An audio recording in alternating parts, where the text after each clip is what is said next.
For what purpose does the gentleman from Florida seek recognition?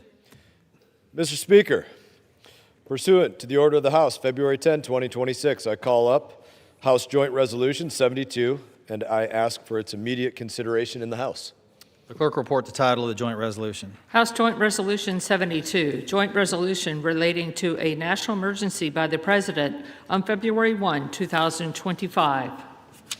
Pursuant to order of the House of February 10, 2026, the joint resolution is considered as read. The joint resolution shall be debatable for 1 hour, equally divided and controlled by the chair and ranking minority member of the Committee on Foreign Affairs or their respective designees. The gentleman from Florida, Mr. Mast, and the gentleman from New York, Mr. Meeks, each will control 30 minutes. The chair recognizes the gentleman from Florida. Mr. Speaker, I ask unanimous consent that all members may have 5 legislative days in which to revise and extend their remarks and include any extraneous material on the resolution under consideration. Without objection, so ordered. Mr. Speaker, I yield myself as much time as I may consume. The gentleman's recognized. We're about to have a debate, apparently for about an hour, and we're going to have that debate for one reason and one reason alone. Democrats in the House and in the Senate as well, they refuse to recognize that there is a crisis because of fentanyl entering the United States of America.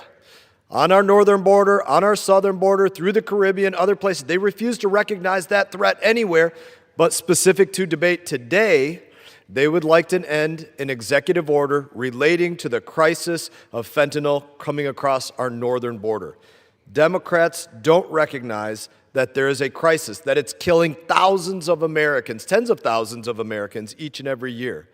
And they're trying to literally end that executive order that identifies the national emergency, an emergency that is literally agreed upon by our northern neighbor, Canada. Even Canada acknowledges that they have this as a national emergency. In that, Mr. Speaker, I reserve the balance of my time. Gentleman from Florida reserves. Gentleman from New York is recognized. Well, I think I've heard that story before, that's all about drugs. If I don't recall correctly, the former president of Honduras, he probably put more drugs in the United States than Canada has combined. But the President of the United States didn't say that was an emergency. He pardoned him. Heard it before. It's all about drugs. That was the case. What is the case, what is the fact, is that in the last year, tariffs has cost American families nearly $1,700. And that cost is expected to increase in 2026. That's the case. And since these tariffs was imposed, U.S. exports to Canada have fallen by more than 21%. When I go home, my constituents aren't telling me that they have an extra $1,700 to spare.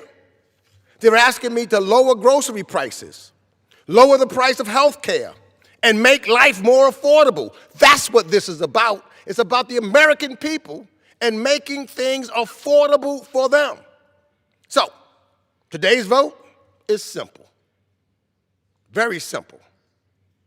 Will you vote to lower the cost of living for the American families, or will you keep prices high out of loyalty to one person, Donald J. Trump? That's what this vote is. That's why we pressed for this vote today. That's why a day is a day. And we finally get our chance to have the members of the House vote their conscience. Do they vote for the president and his ways, or do they vote for their people, their constituencies? So let's be clear about this so-called emergency Donald Trump declared on Canada and so many other countries where no emergency exists. You know, for over 50 years, emergency authorities have been declared, let's see, what have they been? Civil wars? Yes. Pandemics? I think that's an emergency. Massive human rights crises? That could be an emergency. But none of those things is Canada. Canada isn't a threat. Canada is our friend. Canada is our ally.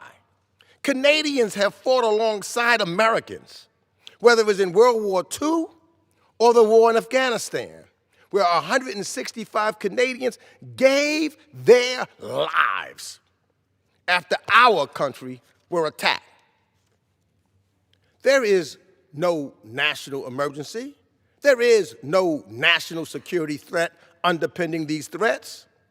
In an interview just last night, Donald J. Trump admitted he placed tariffs on Switzerland. Why? I'll tell you why. Simply because he didn't like the way its leaders spoke to him.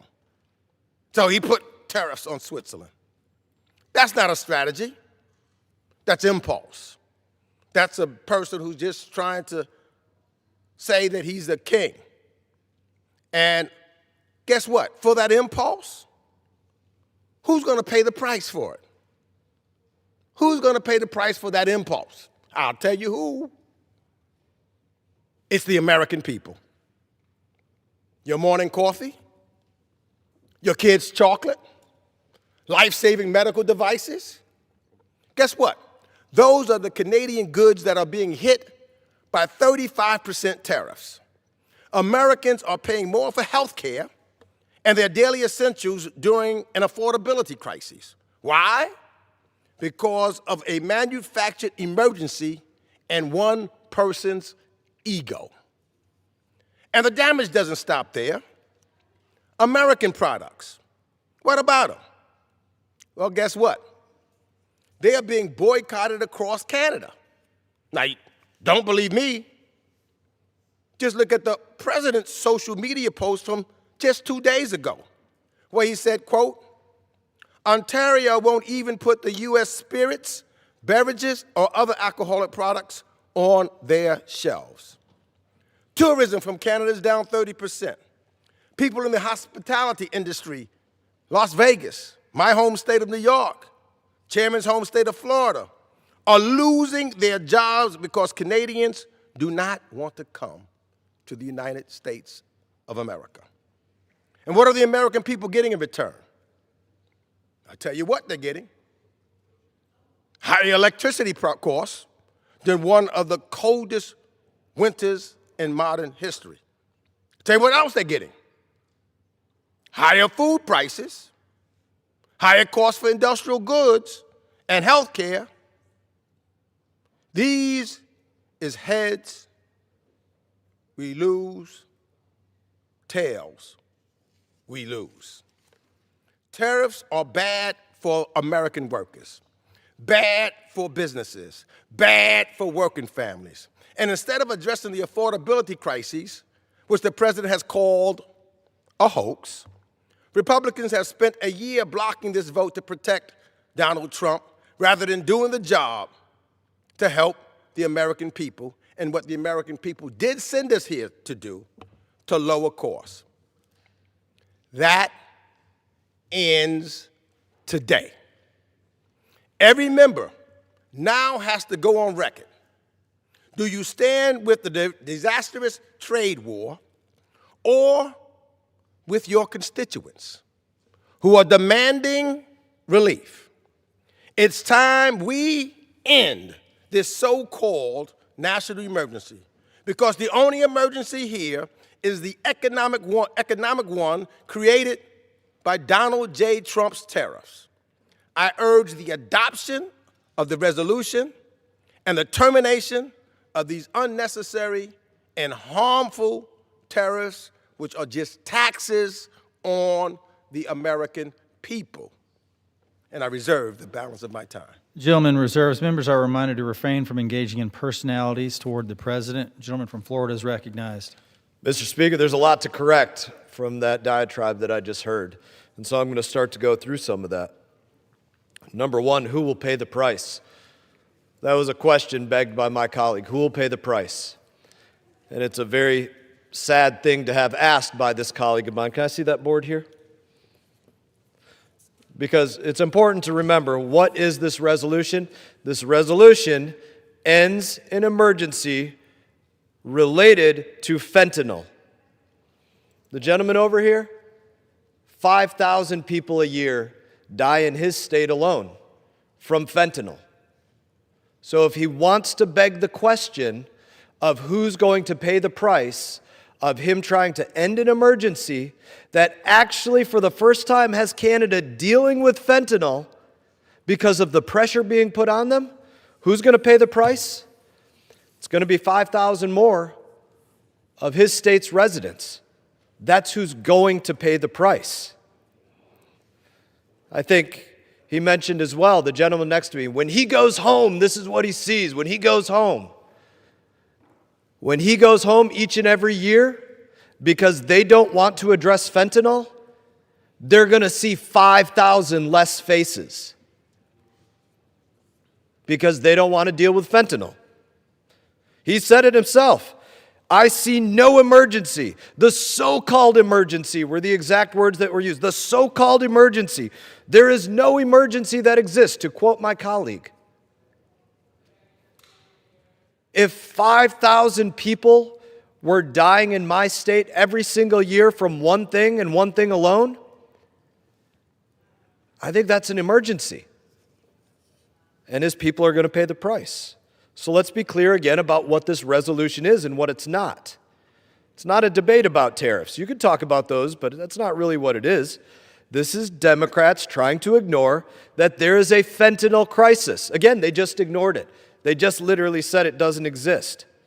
I will read again directly from the bill. The national emergency declared by President Trump February 1, 2025 in Executive Order 14193 is hereby terminated. That is their language. They are terminating the executive order, and it is an EO on the fentanyl crisis at the northern border. It matters to talk about that it's the northern border. Why? Because my Democrat colleagues don't believe there's a crisis there. But my Democrat colleagues, they don't believe there's a fentanyl crisis under any circumstance, any fentanyl that flows into the country. They don't see any of it as a national emergency. We've yet to find a place where they say drugs are a national emergency. They made it clear that there's not one single circumstance where they see the deaths of millions of Americans due to fentanyl as a crisis. They don't see that anywhere.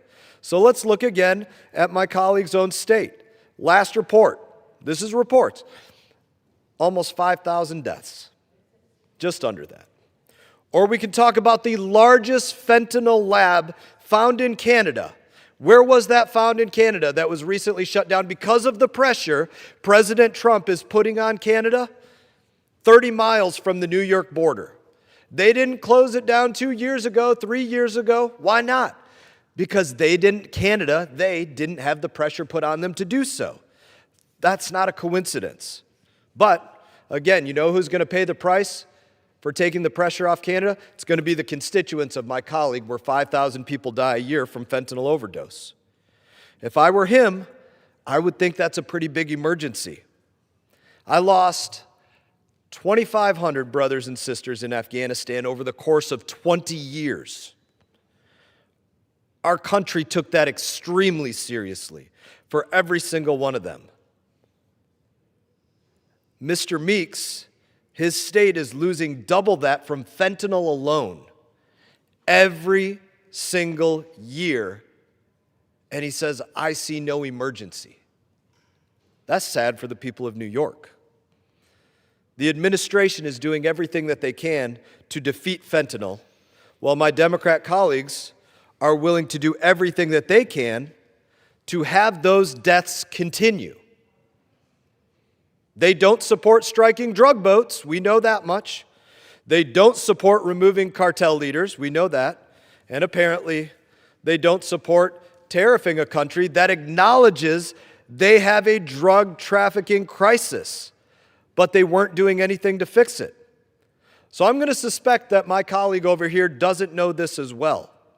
Last year, Justin Trudeau, former Prime Minister of Canada, himself addressed the fentanyl problem and said it needed to be eradicated. That's the Prime Minister of Canada, former Prime Minister. It was so bad that Canada created a fentanyl czar who admitted they underestimated, I'm quoting now, Canada underestimated the toll of the fentanyl crisis and what it had taken. And they called it literally, again to quote the Canada fentanyl czar, a national security threat. So the northern border, for whom this emergency exists, is acknowledging there's an emergency, a national security threat. But my colleagues, I guess they think they know better. Or take the Chinese-run fentanyl lab that I mentioned being shut down, one of them being shut down of many. Over 800 pounds of fentanyl confiscated. Why is it being shut down now and not before? It is being shut down now because the administration had the stones to put economic pressure on them. But my colleagues, they want to take that pressure off because they don't worry about their people dying in their state. It's simple. Whether you're a Republican or a Democrat, if you care about the U.S. government responding to millions of Americans killed by fentanyl, this is the policy that addresses that. And even our northern partner acknowledges that. The truth is, Canada hasn't wanted to put effort into cracking down on drugs. They didn't want to close the Chinese fentanyl labs. They didn't want to increase their spending on border patrols. But they have to do it because President Trump is putting pressure on them. Tariffs get more attention than strongly worded letters. And millions of Americans' lives are being saved because President Trump has declared this national emergency and is actively forcing our neighbors like Canada to act. It is saving lives. My colleague wants to make sure that that no longer happens because he doesn't see an emergency, even though 5,000 people from his state dying every single year. That's pretty sad. That's where the price is paid. Mr. Speaker, I reserve. Gentleman reserves. Gentleman from New York is recognized. Mr. Speaker, we've had some time from the last time we were on this floor, and if we're so serious about drugs, I had asked the chairman previously, why would the President of the United States pardon one of the biggest drug dealers killing Americans, Juan Orlando Hernandez? Last time he said he hadn't spoken to the president. He don't know why. Well, if he's so interested in stopping drugs, maybe he could have and should have had a conversation. Let me just tell you something. The drugs, how much drugs are coming in from Canada? Because that's what this is about. And as a former special narcotics prosecutor, that's me, I know a little bit about that. And saying that you're going to focus and stop certain things coming across the border of Canada as if it's coming across in a cluster like it is an emergency is just an out-and-out lie. Fact of the matter is, if you look at the federal prosecution, and this just came out not too long ago, for narcotics in the United States of America, it was just came out that under the Trump administration, that federal drug prosecutions fall to the lowest level in decades. And it talked about the federal drug prosecution dropped 10% in 2025 as agents changed their focus to immigration, that the number of new cases being filed is the lowest in decades, according to a Reuters analysis, and high-priority drug investigations have stalled since Donald Trump took office. So it doesn't sound like the President of the United States is really concerned about drug prosecution. And with that, it's my honor and my privilege to yield 1 minute and 30 seconds to an individual who really knows about taxes and tariffs, the gentleman from Massachusetts, the ranking member of the Ways and Means Committee, Representative Richard Neal. Gentleman from Massachusetts is recognized for 90 seconds. Thank you, Mr. Chairman. Mr. Speaker, let me thank the ranking member for the time. I led the negotiation on USMCA. 195 Republicans voted for USMCA. 197 Democrats voted for USMCA. It was a bipartisan effort. Tariffs, as threatened or imposed, can have an outcome. But not when we look at Brazil and say we don't like the result of the presidential election and we're going to impose 50% tariffs. We're going to close a bridge as it goes to Canada, like Canada's an enemy. I've not met anybody in America who was ever mad at Canada for anything. They've been a great friend, great ally, and great neighbor. So let's have a tariff on NATO because of Greenland. Let's have a tariff on South Korea because of who they talk to in an international arena. Let's impose tariffs on our NATO allies, on European Union, because we don't like this or that. We won't negotiate. We'll just arbitrarily impose tariffs. And you know what the most ironic thing is, Mr. Speaker, in this debate? Heretofore, I never met a Republican in Washington who was in favor of tariffs. The party of Ronald Reagan embracing these tariffs? Unheard of. The party of George Bush Sr. embracing tariffs? Part of their existence was to break down trade barriers everywhere. If you want to target a tariff based upon a particular product, gotcha, understood, but not the way these tariffs are being imposed. The ranking member is on the right path. Thank you, Mr. Speaker. Gentleman from New York reserves. Gentleman from Florida. Before I yield to my colleague, Mr. Issa, I would just ask my colleague, I'm happy to yield a moment. Would you like to say 5,000 deaths in New York is an emergency? Crickets. Would you like to respond? 5,000 deaths in New York is an emergency. Have you found out yet why Mr. Hernandez has been pardoned?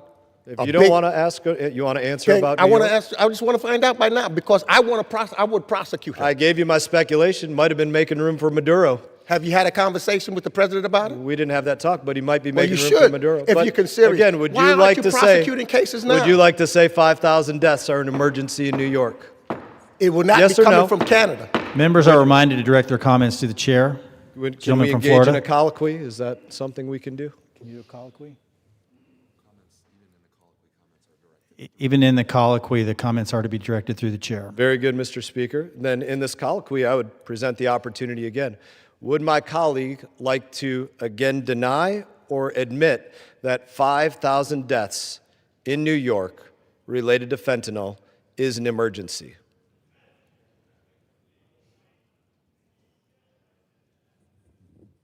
Did the fentanyl come from Canada?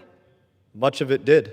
Would you like to hear some stats? I'm sorry, Mr. Speaker, and I guess you need to direct. What source is that? You got to direct your remarks Mr. to the Speaker, what source is he but talking about? I will point to just Canada, number one.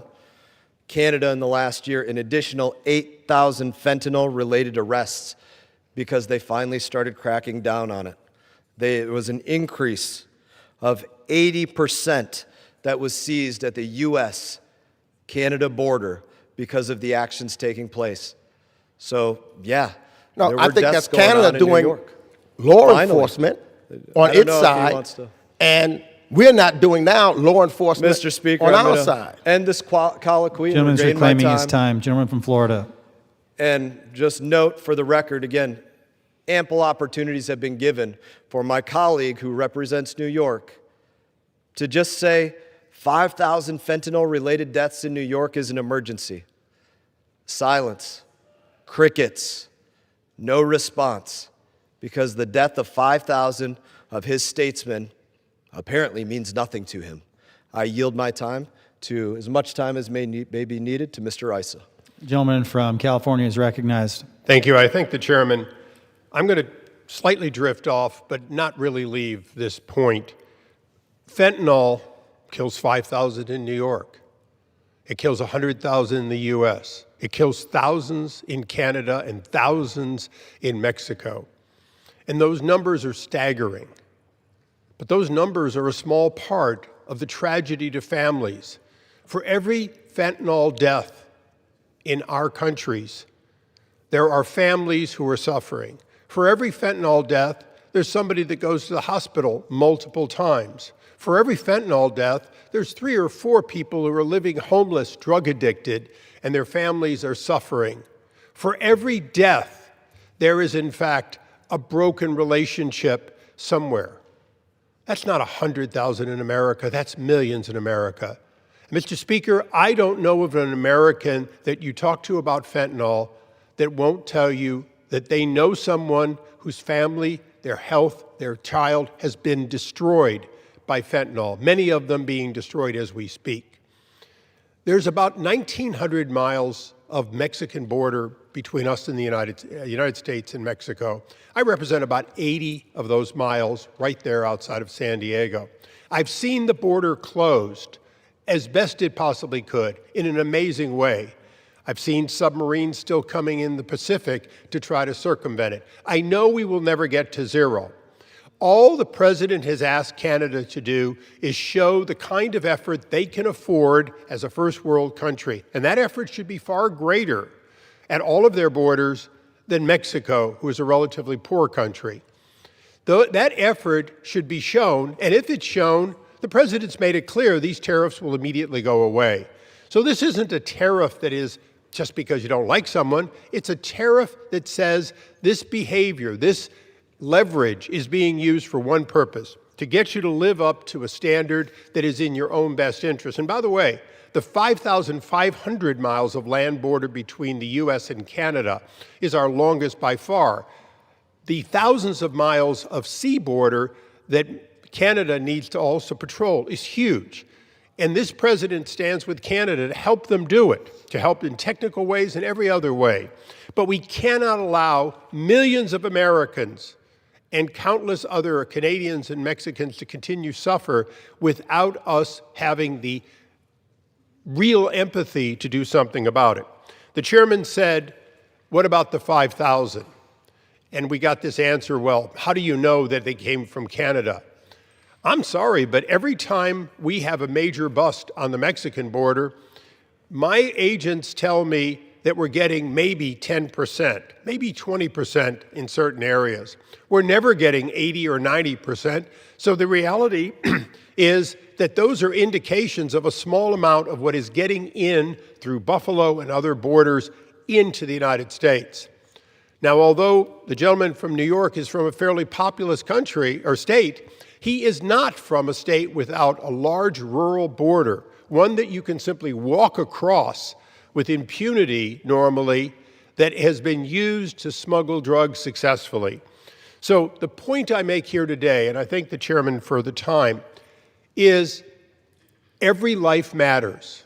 And if the President of the United States cares about his 5,000 or 500 or 5 or 1, enough to use the power of the executive office to get the right thing out of our neighbors to the north and the south, then I want to stand with them. And I would never take away a tool being used to, in fact, save even one life, much less hundreds of thousands of lives and millions of families. And with that, I think the gentleman yield back. Gentleman from Florida reserves. I think, not quite reserving yet, I thank Representative Issa for his remarks, and I believe there will be another representative from California speaking on the other side. I will be curious if that representative will acknowledge the thousands of deaths from fentanyl in California being an emergency. And with that, I reserve. Gentleman from Florida reserves. Gentleman from New York. Thank you, Mr. Chairman, Mr. Speaker. You know, Canada plays virtually no role in the United States fentanyl influx, especially compared to other countries targeted by the Trump administration. Canada contributes less than 1% to its southern neighbor's border of street fentanyl. Less than 1%. Not according to me, because I don't know where he gets his facts, but that's according to the DEA as well as the Canadian government. 1%. And I would wonder, we do a lot of trade with Canada. And in Florida's 21st district, the chairman's district, exports to Canada supports 1,650 jobs. Many of them will begin to lose their jobs because this is about affordability. This is about job creation and the economy. I wonder what he's going to say to those 1,650 people in Florida's 21st district. I now proudly yield 2 minutes to the gentlewoman from California, member of the Ways and Means Committee, the Honorable Linda Sanchez. Gentleman from California is recognized for 2 minutes. Thank you, Mr. Speaker. I rise today in support of this resolution rejecting President Trump's illegal tariffs on Canada, our friend, our neighbor, and our ally. The truth of the matter is the arguments on the other side of the aisle are to distract. The vast majority of fentanyl that comes into the United States comes from China and comes in via boats in our ports of entry. They want to distract to take away from the real issue, which is that the Constitution is very clear. The power to levy tariffs and regulate trade belongs to the Congress, not to the President. And yet too many in this body are willing to give up that authority because President Trump demands blind loyalty from them. The fact is, we already have a trade agreement with Canada. President Trump negotiated it, and this body ratified it. And there is a lawful review process that goes into effect next year to find ways to improve it. That is how responsible governments handle trade disputes, by following the law. Not through weird social media tantrums about bridges and hockey trophies, or through childish threats to annex a sovereign nation and make it the 51st state. His daily barrage against Canada does not make him look tough. It's certainly not strategic. It's just reckless, and frankly, it's bizarre. But we're now seeing the consequences of allowing the president's unhinged behavior to go unchecked. American families, small businesses, and farmers are paying the price for these endless trade wars. Trump's tariff tantrums have cost households more than $1,600 a year in higher prices. Families in the United States are paying more for groceries, cars, housing, utilities, the basic necessities. What about the deaths from families that are struggling from food insecurity? Do those not matter? And it's pushing our allies closer to our adversaries. Last month, Canada announced it was lowering its 100% tariffs on Chinese electric vehicles. Those tariffs were imposed in coordination with the United States during the leadership of the Biden administration. That cooperation strengthened our position. Instead of standing up for their constituents and defending Congress's constitutional authority over trade, most Republicans in this chamber are surrendering it to the president, choosing blind allegiance to him over the people that they are supposed to represent. I commend the few Republicans who had the courage to break with the president and join with Democrats to force this vote. Reasserting our constitutional authority over trade should never have been a partisan issue. I urge my colleagues to support this resolution. Let's restore sanity and stability to our American trade policy. Gentleman's time has expired. Gentleman from New York reserves. Gentleman from Florida. Thank you, Mr. Speaker. And I would let my colleague know that just one, because he said Canada plays almost no role in fentanyl deaths. One 70-pound bust of fentanyl alone was enough to kill every single person in New York City.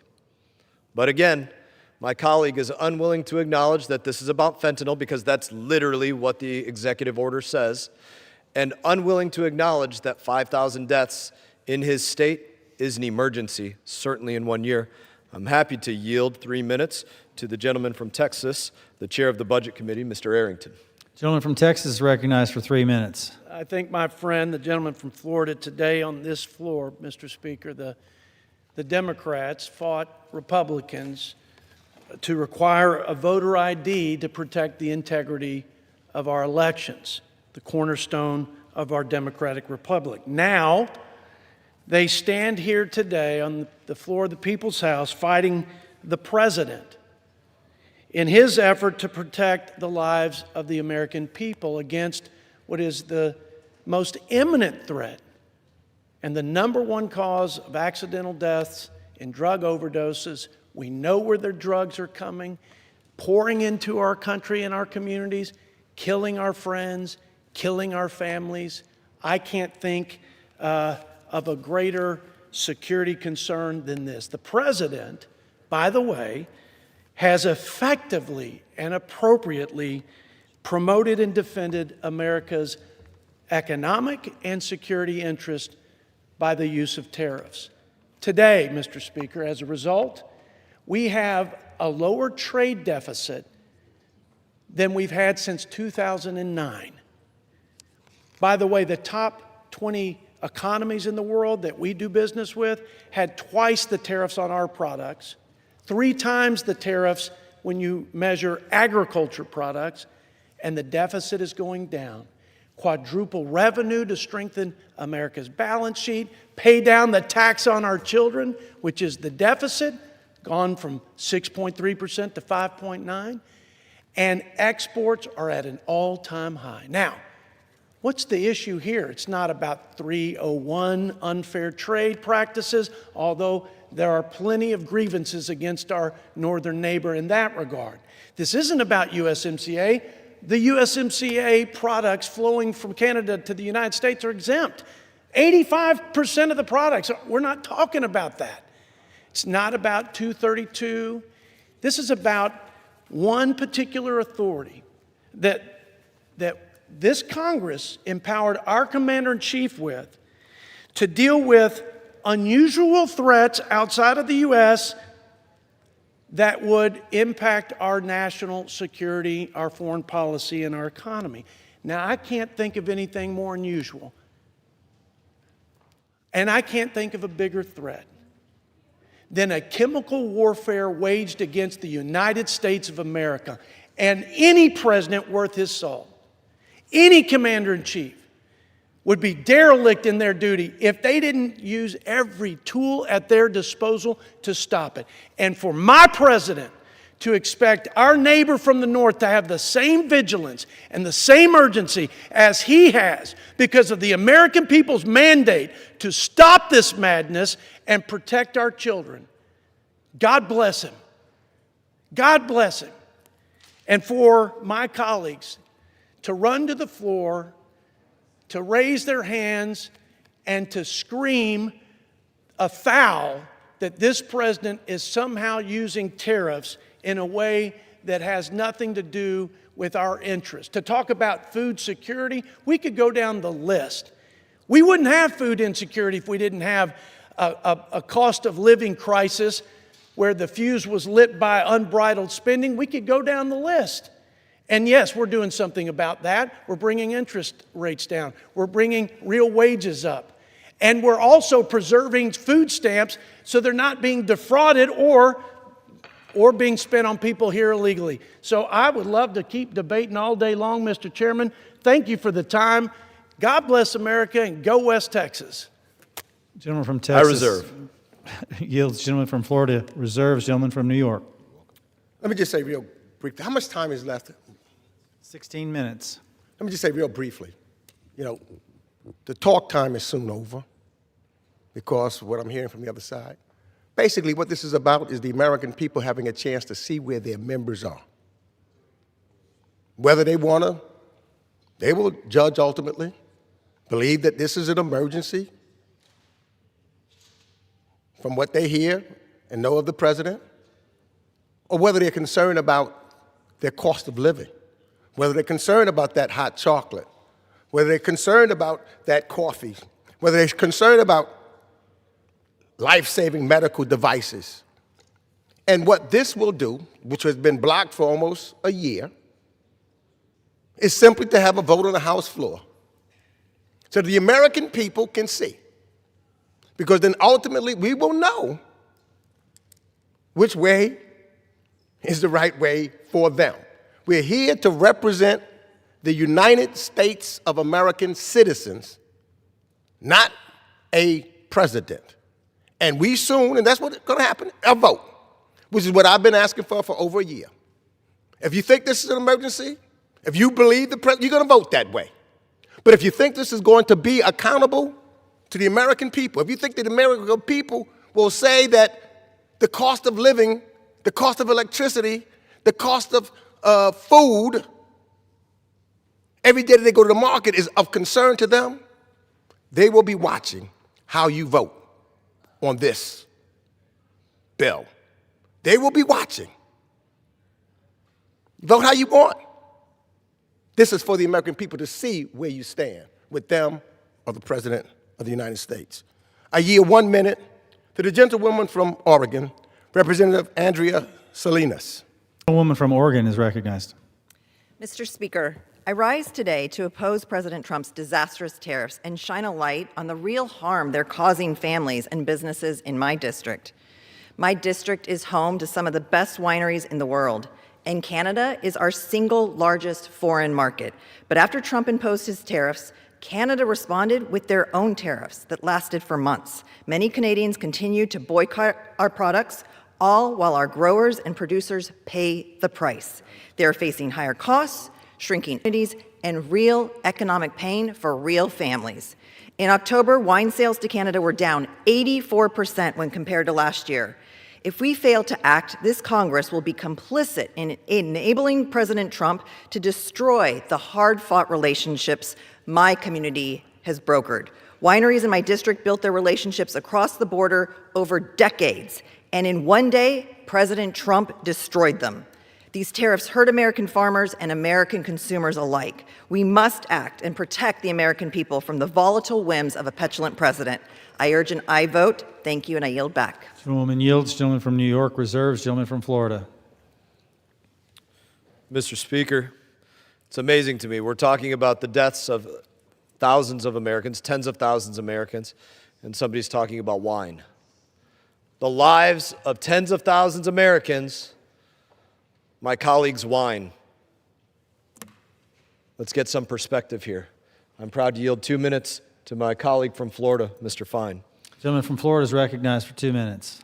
Thank you, Mr. Chairman. So we've heard the opposition to this take on two things. Number one, that this has somehow raised the cost of living and that somehow the fentanyl crisis is not a national emergency. And I'd like to dissemble those two arguments. A long time ago, long before I came to Washington, one of my first jobs is I taught economics. And I would say to my colleagues, they need to get beyond Karl Marx's Communist Manifesto to understand how the world actually works.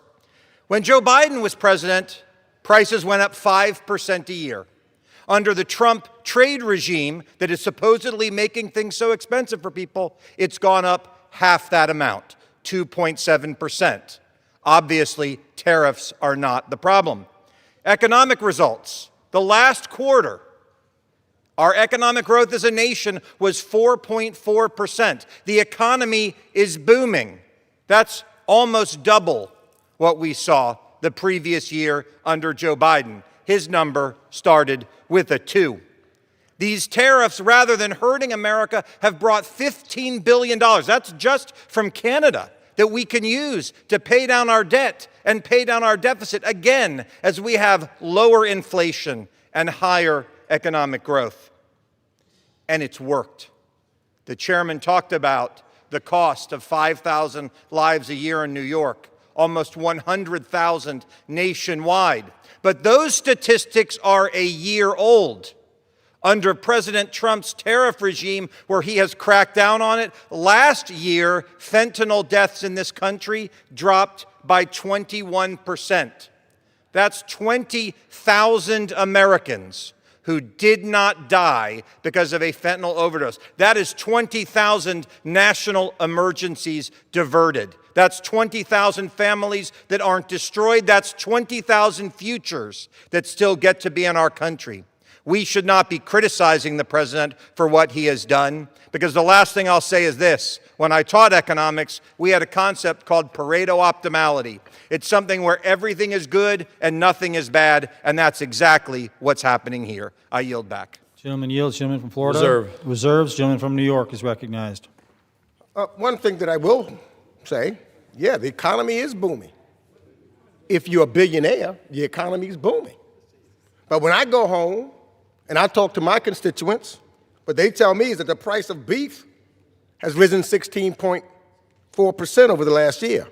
The price of coffee is up a whopping 19.8%. The price of lettuce is up 7.3%. Frozen fish is up 8.6%. So for them, it's not booming. And as I said, this is just about a vote. Just about a vote. I wish we could have had this vote a year ago. If, in fact, they believe this is a real emergency, I don't know why it was held up for a year and tried to be prevented again. It's a vote. Let the American people know where you stand. They will see it with your vote. Do you stand with them, trying to fix the affordability crisis, or do you stand with Donald Trump and my Republican colleagues, who's just taking care of those that the economy is booming for, the billionaires of our country? I now yield 1 minute to the gentleman from Rhode Island, Representative Seth Magaziner. Gentleman's recognized for 1 minute. Thank you. Mr. Speaker, President Trump's tariffs are raising costs on working people, and just like everything else that Donald Trump does, his tariffs are all about helping himself and his rich friends at the expense of everyday people. The big tech companies and the big oil companies have been donating millions of dollars to Trump's ballroom and lavishing him with gifts like a golden iPhone, and wouldn't you know it, he exempted them from the tariffs. But who is not exempt? The small businesses, the farmers, the restaurants, the small manufacturers who can't afford to go to Mar-a-Lago to ask for special deals. The builders who are paying thousands of dollars more for materials to buy new homes, and everyday people who are stuck with higher costs, working themselves to the bone, who can't keep up with their bills. You see, in Donald Trump's America, the rich and connected are always taken care of, and everyone else struggles. And for what? According to the Bureau of Labor Statistics report that came out today, we lost more than 100,000 manufacturing jobs last year. End these tariffs, stop this madness, lower costs for working people. I yield back. Gentleman yields. Members are reminded to refrain from engaging in personalities toward the president. Gentleman from New York reserves. Gentleman from Florida. Mr. Speaker, my colleagues should educate themselves on what these tariffs are affecting. Third-party goods coming in from countries like China. I don't think they're growing much coffee in Canada. They might want to look at the map and look at the temperatures and where these items grow. I'm proud to yield 2 minutes to my colleague from Arizona, gentleman, Mr. Crane. Gentleman from Arizona is recognized for 2 minutes. Thank you, Mr. Speaker and Chairman Mast. I rise today in opposition to this resolution, which would terminate the President's national emergency in response to the flow of fentanyl across the northern border. As an Arizonan, I'm all too familiar with the destruction these weaponized opioids have caused. I fully support President Trump's mission to rid our nation of this poison. Under the previous administration, fentanyl claimed the lives of approximately 73,000 Americans per year and became the leading cause of death among those aged 18 to 45. President Trump was elected in part to confront this catastrophic crisis. Fentanyl affects constituents of every member of this body, regardless of political affiliation. As someone who has met with individuals devastated by this deadly substance, maintaining our momentum to stop the fentanyl must remain a top priority. Over the past year, the Trump administration urged Canada to work in coordination with our law enforcement partners to help stem the flow of dangerous narcotics. Unfortunately, our neighbors to the north have failed to adequately respond, prompting the administration to use leverage to bring them to the table. Now Democrats are on the House floor attempting to end the president's declaration, which would undermine efforts to prevent fentanyl-related deaths. It would be very unwise to tie the president's hands and remove this critical tool during an ongoing public health and national security crisis. I'm grateful for the leadership of Chairman Mast, and I applaud the administration's commitment to preventing addiction and overdoses. Thank you, Mr. Speaker and Chairman Mast. I yield. Gentleman yields. Gentleman from Florida. Reserve. Reserves. Gentleman from New York. I proudly yield 2 minutes to the ranking member of the HVAC Western Hemisphere Subcommittee, the gentleman from Texas, Representative Castro. Gentleman from Texas is recognized. Mr. Speaker, I rise in strong support of H.J. Res. 72, the resolution to terminate President Trump's tariffs on Canada. Families in San Antonio and across this country are already struggling with the rising cost of living. The price of everything is going up. Groceries, housing, childcare, rent. When you go to the grocery store, beef prices are up 16%. Coffee is up nearly 20%. Instead of lowering costs, the president imposed tariffs on Canada, which is nothing more than a tax on American families, and started a trade war with one of our closest allies. Those tariffs don't just hurt American families, they threaten jobs in places like my hometown of San Antonio. Nearly half, 48% of San Antonio's exports go to Canada, the highest share of any major city in the country. Our economy is deeply tied to North American supply chains. Thousands of San Antonians work in aerospace, automotive manufacturing, energy machinery, semiconductors, and medical devices, exactly the high-paying industries we want to be growing here in the United States. These companies chose San Antonio because we're highly integrated into trade networks with Canada and Mexico. When tariffs go up, local businesses pay the price. When Canada retaliates, it becomes harder for our workers to sell their products abroad. This trade war is making life more expensive, creating uncertainty, and putting good jobs at risk, all while the world continues to move around us. Congress has constitutional authority over tariffs. We must use it here and now. Let's lower costs for American families, protect jobs in San Antonio and across America, and end this reckless trade war. I urge my colleagues to support this resolution, and I yield back. Gentleman yields. Gentleman from New York reserves. Reserves. Gentleman from Florida. I'm pleased to yield 3 minutes to the gentleman from Nebraska, Mr. Smith. Gentleman from Nebraska is recognized. Thank you, Mr. Speaker. Thank you, Mr. Chairman. Americans across the country agree the unmitigated flow of fentanyl under the Biden administration now constitutes an emergency. Let's discuss some facts. In 2023 alone, this crisis contributed to the deaths of 70,000 Americans. Just 1 year, 2023, a number that only worsened the following year when the amount of fentanyl that crossed our border with Canada was actually enough to kill 9.5 million people, given that potential. Given this context, it is no surprise that between 2024 and 2025, under President Trump, fentanyl seizures at the northern border nearly doubled. As the supply of fentanyl is so tied to trade through the movement of precursor chemicals, the President has utilized trade policy to spur progress. While today's resolution is meant to debate the merits of the emergency created by the flow of fentanyl, our colleagues on the other side of the aisle will use this as a venue to debate trade policy. I've been watching. I certainly welcome my Democrats' interest, a relatively new interest in the trade policy following what I would say was 4 years of neglect on trade policy under President Biden. However, if we're serious about engaging in real reform, I believe that my colleagues would not just resort to political maneuvers. I'm not a fan of tariffs. That's no secret. I am in favor, however, of robust engagement with our trade partners. Let me be very clear. In trade, there is no stagnation. If we are not gaining ground, I think we're losing ground, and data would show that. And during the Biden administration, the President and this body were way too passive on our trade agenda. Right now, President Trump obviously is taking a new aggressive approach in order to level the playing field and address supply chains that have put Americans at risk. Beyond the gains made in addressing the fentanyl crisis and outside of the scope of this emergency, the President's engagement has led to significant gains for fairness throughout the global trading system. While Canada is one of our most important allies and trading partners and a friend, there have been a number of irritants in our economic relationship. Under President Trump's leadership, we have seen this change, most recently when Canada removed its discriminatory digital services tax. These productive, and I will say, oftentimes uncomfortable conversations must continue, though, as we strengthen and extend USMCA during this 2026 joint review. The President has at every turn reaffirmed his commitment to use tariffs as the means to drive these conversations, and Congress has delegated a number of tariff authorities to the executive.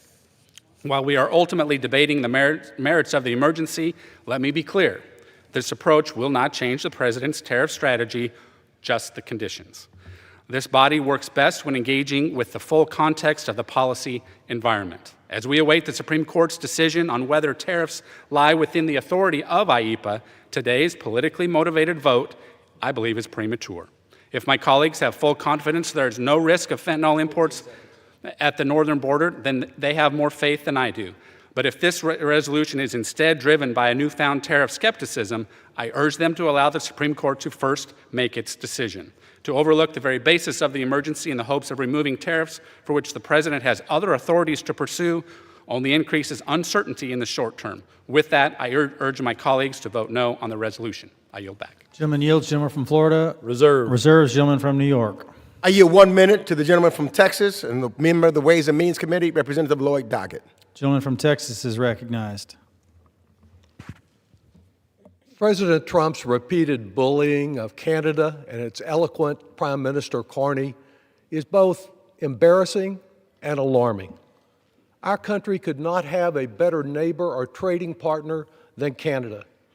Declaring emergencies where none exist, Trump delights in these executive decrees for tariffs.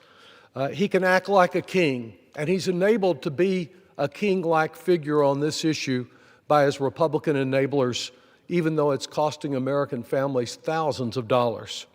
76,000 American manufacturing jobs lost amidst Trump chaos. Small businesses losing out if they don't have a lobbyist who can go to Mar-a-Lago and bargain with Trump.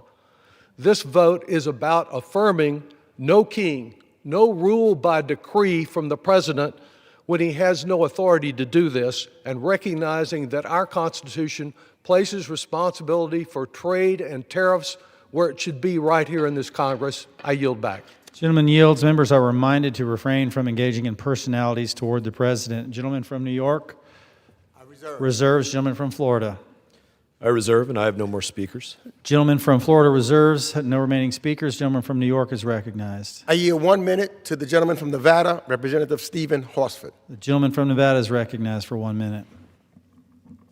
Thank you, Mr. Speaker. President Trump loves tariffs. He calls them beautiful. He says they protect American workers. But here's the whole hard, cold truth. The American people are paying them.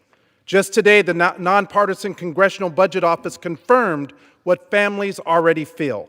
American consumers are paying 95% of these tariffs. 95%. They pay at the grocery store. They pay in higher energy bills. They pay when small businesses shut their doors. And these blanket tariffs on Canada, they are a slap in the face to one of our closest trading allies. Canada is Nevada's top international visitor. Tourism in Las Vegas is already down 7.5%. Nationwide, Canadian travel is down 23%, a $4 billion hit to our economy. But today, thanks to Congressman Meeks, House Democrats and Republicans who are willing to stand up, Congress can take back its power. We can give the American people real relief today. The families sitting around their kitchen tables tonight deserve a government that will lower their cost and that will end these Trump tariff taxes. I urge this body to vote yes on this resolution. Gentleman yields. Gentleman from New York? I yield 1 minute and 30 seconds to the gentleman from Arizona, Representative Greg Stanton. Gentleman's recognized. Thank you very much, Mr. Speaker. I rise in support of H.A. Res. 72. Ranking Member Meeks, thanks for your great leadership on this critical issue. It is time to end Trump's illegal tariffs on Canada, his tariffs on United States' biggest trading partner, Mexico, and the so-called Liberation Day tariff. Congress has the power of the purse, not the president. It's time that we take our power back from an executive who is out of control.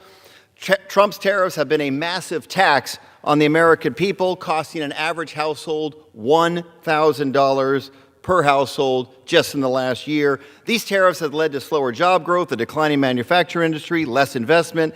They've hurt our farmers, increased food costs, and these tariffs have inflicted real damage on our relationship with Canada. Canada isn't just our neighbor, it's historically been one of our strongest military allies and biggest trading partners. Trump's constant insults, threats, and these punishing tariffs have turned one of our best friends away from us and towards the People's Republic of China. Enough is enough. It is time that we end this. I urge my colleagues, Republicans and Democrats alike, send Trump a clear message that he can't unilaterally wage a trade war against one of our strongest allies and biggest trading partners. I yield back. Gentleman yields. Gentleman from Florida reserves. Gentleman from New York? Ready to close. The gentleman from New York is recognized. The American people are watching. You know, this is very simple. Why did we take a year to get this vote? Because Trump's tariffs are unpopular, and the majority of Americans know it, and the majority of my colleagues on the other side of the aisle don't want to be on the record. Well, we're going to be on the record. We know that more than 60% of Americans disapprove of these tariffs. They know that the foreign governments don't pay these tariffs. They know that American families do. The farmers feel it. Small businesses feel it. Moms and dads feel it every time that they see the prices at the grocery store. So what this is, we can go back and forth, but the American people are watching. They're the ultimate judges. They can see, they can hear. They know our friends, they know how Canada and Canadians are friendly to us in the United States of America. Closest partners. Many Canadians given their lives for us. So the American people can watch. And what this simply does, this resolution, we'll see. If you think that there's a crisis with Canada, then vote. Still, the Constitution says it is the House of Representatives and the United States Congress. It is within our authority. Don't punt. Don't just hide behind somebody else. That's what this will do. If you believe that this is an emergency, vote that way, if that's what you really believe. But if you go to the grocery stores, if you see the price of beef, if you look at the price of coffee, if you feel that the economy is suffering as a result of these tariffs, if you think the economy for the average everyday American is as good as those billionaire friends that the president has, then you vote with the president. Give up, but don't give up your authority as a member of this House to vote. So the first fight here was the power to vote on this issue, which was blocked for 1 year. I choose not to give up that power. Whether I agree or disagree, I want to vote on it. That was prevented for over a year. Today, we will vote on it. And I want to thank some of my colleagues on the other side who have had the courage to stand up and say, let's vote. Let's vote on this and let the American people know how we stand. Let's vote on this to see if we believe that tariffs cause an affordability issue. Let's vote on this if we believe that Canada is not our friend, if Canada is an adversary, and you feel that we should block a bridge like the president is talking about now, a bridge that Canadians paid for right across, block it, make them the 51st Street, insult them. If that's what you want to do, do it.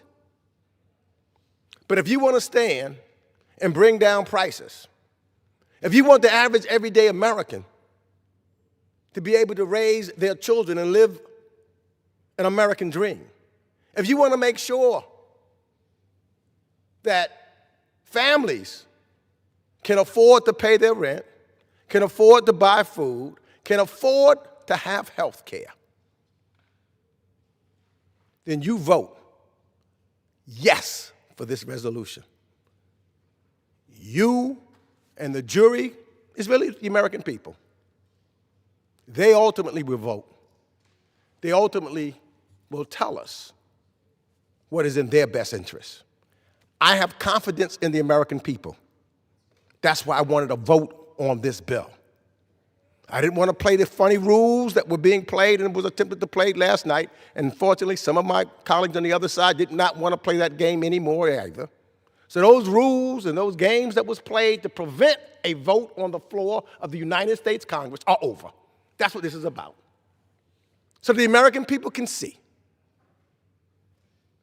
what we stand for. Do we stand for just going blindly with the President of the United States?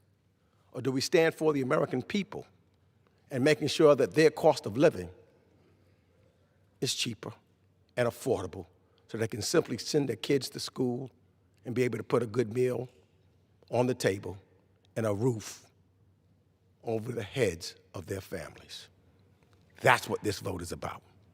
With that, I yield back the balance of my Gentleman time. from New York yields. Gentleman from Florida. Mr. Speaker, I'm the chairman of the House Foreign Affairs Committee. My colleague over here is the ranking member, the top Democrat. It is important that when we use our voice, when we speak accurately. Number one, they refuse to speak about the fact that this bill is about ending an emergency relating to a fentanyl crisis. And number two, every single item that they like to talk about tariffs in Canada, are literally items that are exempt from tariffs in Canada. It's very important, certainly as one of 435 in the House of Representatives, that you know what you're talking about. It is especially important as the number 2 person in the Foreign Affairs Committee that you know what you're talking about when you talk about tariffs. There are not Canada beef tariffs, not Canada potash tariffs, or dairy or food or grain or fertilizer tariffs, and the list goes on and on. They mentioned coffee I don't know how many times. The only thing that there are tariffs on are things that are coming in from third-party countries into Canada and then coming into the United States of America. But if it's grown in Canada, there's not a tariff on it. It's very important that my colleagues know that and recognize that and speak accurately in the positions that they're in. But I want to go back to what this is about. My colleagues say there's no emergency. In fact, to quote my colleague, Mr. Meeks, if you think there is a crisis, if you think this is an emergency, then vote. Those were his words. I think the only person on that side that might be able to change the mind of Democrats is my colleague, Mr. Meeks, who is again unwilling to acknowledge that the death of 5,000 people in his state from fentanyl alone in 1 year is an emergency. Unwilling to acknowledge it. So I'm going to take the remainder of my time here, about a minute. I'm going to give my colleague the opportunity, one last minute, to correct the record for his New Yorkers and say, the American people are the judges. They don't need to hear anything else. Would my colleague like to say the American 5,000 people, deaths are the an American emergency? people will judge. Would my colleague That's like what to we're say here for. 5,000 Rick controls deaths? the time. Would my colleague like to say 5,000 deaths are an emergency?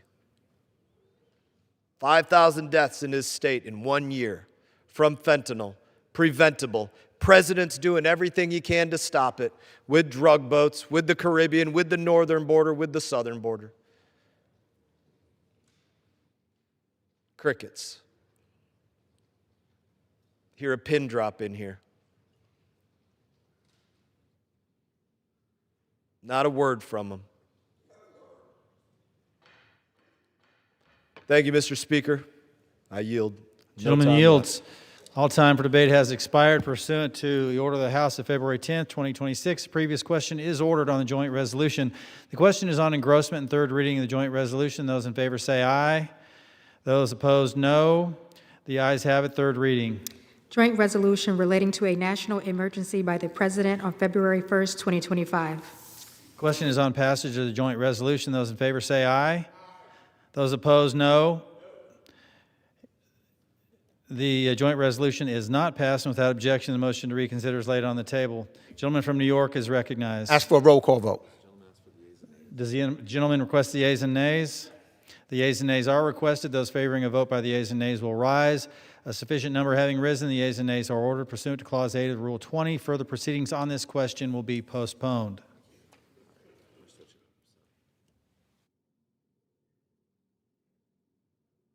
Will receive a message. Messages from the President of the United States. Mr. Speaker, Madam Secretary. I am directed by the President of the United States to deliver to the House of Representatives messages in writing.